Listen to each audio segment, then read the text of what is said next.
Have you ever felt that the more you train, the less you grow? That you're giving it your all, sweating, eating well, pushing non-stop, and yet your muscles don't respond? Then this chapter is made for you. And what you're about to hear today will hurt, because you've probably been sabotaging your progress without realizing it. Mike Mentzer was hated by many, not just for saying you could train with just one set, but for daring to say something even more radical. Most people fail not from lack of effort, but from training too much and resting too little. Yes, bro. In a world where you're rewarded for never stopping, where the guy who trains every single day without rest is applauded, Mentzer was the first to shout, "Enough. Growth doesn't happen in the gym. It happens when you stop training." And that changes everything. Today we're diving into the most ignored, yet most powerful principle of heavy-duty training: deep recovery. Because the real secret to muscle growth isn't about how much you do, but how much time you give your body to absorb what you've done. The big lie of more training equals better results. Since we're beginners, we're programmed with a dangerous idea. If something works, do more. If you're not growing, train more. If you don't see results, train more days. And so we enter an endless cycle of stimulus without allowing adaptation. You train Monday, you train Tuesday, you train Wednesday, but you never stop. You never let your body do what it really needs to grow, recover. Mike Mentzer broke that linear thinking. He didn't see training as an addiction or as a routine to feel good. He saw it as a precise intervention, a controlled stress injection, which had to be followed by an equally important phase: rest, repair, and supercom. Why? Because the body doesn't grow stronger during the stimulus. It grows stronger when it recovers from the damage. And here's the key point, bro. Every time you take a set to true failure, you're telling the muscle, hey, we need to adapt now. If we don't grow, we die. But that order can't be fulfilled if you don't give your body time and resources to rebuild. Think about this. If you hit a wall with a hammer over and over, without giving the mortar time to dry, do you think it'll get stronger? No, it'll crack. It'll collapse. The same happens with your muscles. Every time you train to failure, you cause microstructural damage to muscle fibers. That damage is necessary, but if you repeat it over and over without letting those fibers repair, then the damage accumulates fatigue. The body goes into defense mode, and progress stalls, or even reverses.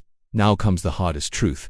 Many aren't stuck because they're lazy. They're stuck because they train too much. And this is where Mentzer separated himself from the rest of the fitness world. While others preached 6-day-week routines with 20 sets per muscle group, Mike trained 3 times a week, sometimes less, and yet he built a physique that remains in history books. How? With something few have: trust in recovery. Trust that if the stimulus was brutal, rest wasn't just necessary, it was mandatory. And it's not just physical, it's neurological too. After a true failure set, your nervous system is drained, your hormones need to readjust, your tissues must regenerate, and your mind also needs a reset. Mentzer said that if you trained at maximum intensity, then you had to accept that your body would need more days in bed to digest that impact. It's not laziness, it's biological strategy. Bro, if you're training with high intensity and not seeing progress, the answer isn't always train more. Often the answer is stop, breathe, eat, sleep.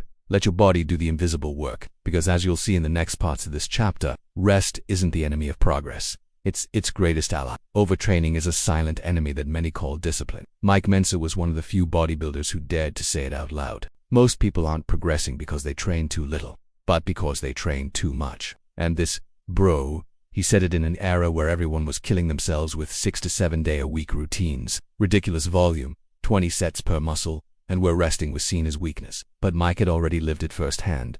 The more he trained, the more he plateaued. The more days he spent in the gym, the more exhausted, flat, and weak he felt. And that's when he understood something almost no one wants to accept.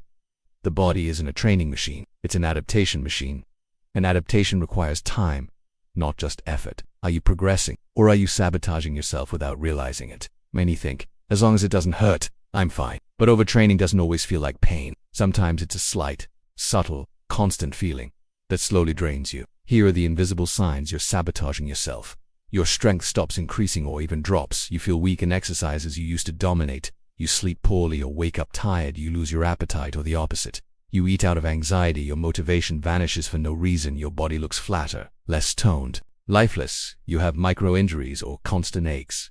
You get sleepier in the afternoon. Your physical and visual progress stalls or reverses. And the worst part, when this happens, most people respond with more training. I'm not progressing, so I need to push harder. But that's the fast track to collapse. The body isn't stupid. It responds to the signals you give it. Mike explained it better than anyone. Growth is an adaptive response to specific stress. But if that stress is constant and repetitive, without recovery, the body goes into defense mode, not growth mode. When you train to real muscular failure, your body needs at least 4, 5, or even more days to fully recover. And if you don't give it that time, you don't just stop growing, you get weaker. It's like reopening a wound every day without letting it heal. How do you expect it to recover? How do you expect it to rebuild stronger? Training hard and resting little is like hitting the gas with a parking brake on. Many want to look like gods, but refuse to sleep like mortals. They want to train like men, but without resting like men. And that's a brutal contradiction. Mike slept well, ate like a beast, and could go up to 7 full days without touching a weight if his body wasn't fully recovered. Not because he was lazy, because he was smart, and because he understood the body doesn't care about motivation, only biology. How much rest do you really need? Mentzer said rest should be proportional to the damage you cause. And if you train with maximum intensity, with true failure sets, then that damage is very high even if you only did 1 set per muscle group. That's why he recommended 3 training days a week for intermediates, 2 days or fewer for advanced lifters with higher intensity, even 6 to 7 days of total rest after a full heavy-duty style routine, because the goal isn't to do more, it's to do just enough. And give your body the exact time it needs to respond like a growth machine. Bro, don't get it twisted.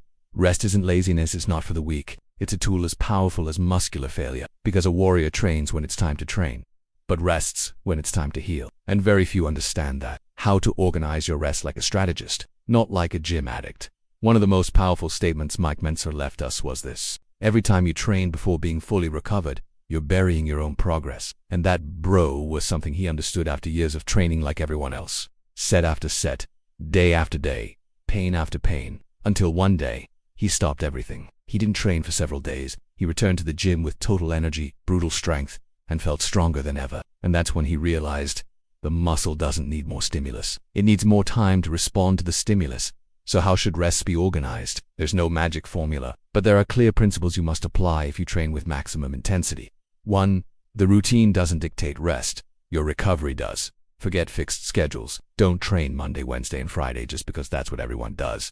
Train when you're recovered, and if that means waiting for 5 or even 7 days, so be it. Mike used to say, what's the point of going back to the gym if you haven't even reaped the benefits of the last stimulus? The signal isn't the clock. The signal is your body. 2. Learn to detect full recovery signals. How do you know if you're ready for another heavy-duty session? Your strength levels are high. You feel controlled stiffness, not constant pain. You're sleeping deeply. Your appetite is balanced. You feel motivated, not mentally resistant. You wake up energized and you feel that natural urge to return to the iron. If most of these signals aren't present, wait, rest, step back to move forward with more power. 3.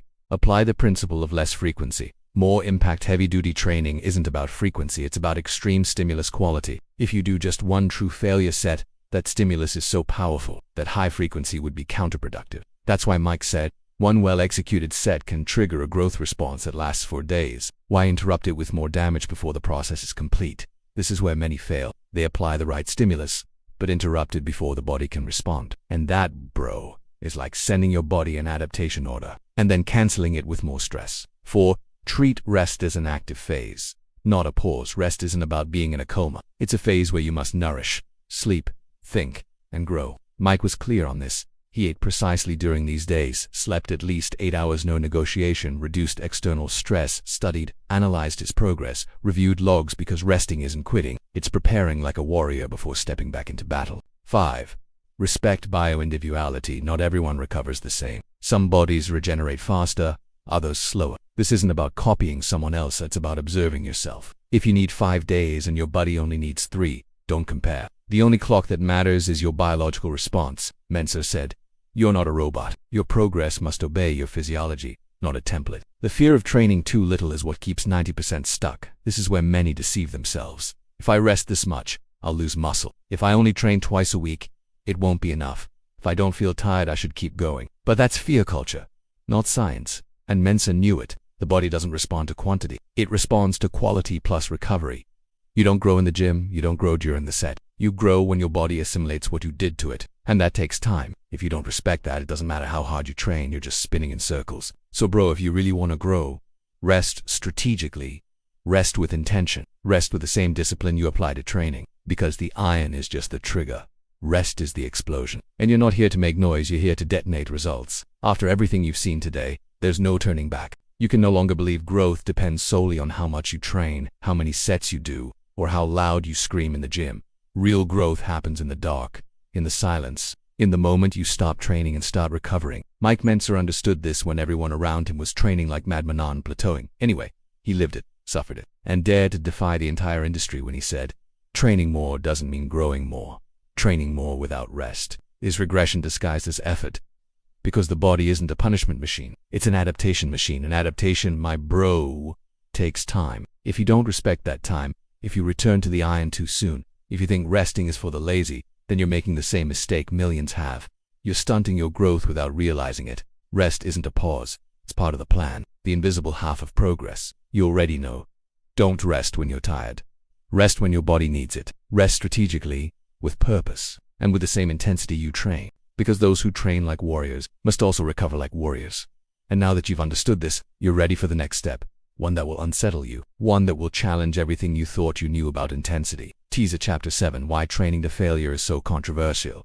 What if I told you training to failure isn't just misunderstood but hated, ridiculed, even avoided by experts? What if I revealed that even in bodybuilding, some coaches ban failure training, while others swear it's the only real path to growth? Why so much debate? Why does something as simple as pushing a muscle to its limit spark so much controversy? In the next chapter, we're entering forbidden territory. We'll expose the arguments for and against muscular failure. We'll reveal who truly uses it and who just fears it. And most importantly, you'll understand why Mike Mentzer was so hated for saying, if you didn't reach failure, you didn't train, you just moved. Get ready, bro, because Chapter 7 is about to ignite the debate, and you'll know exactly which side you're on.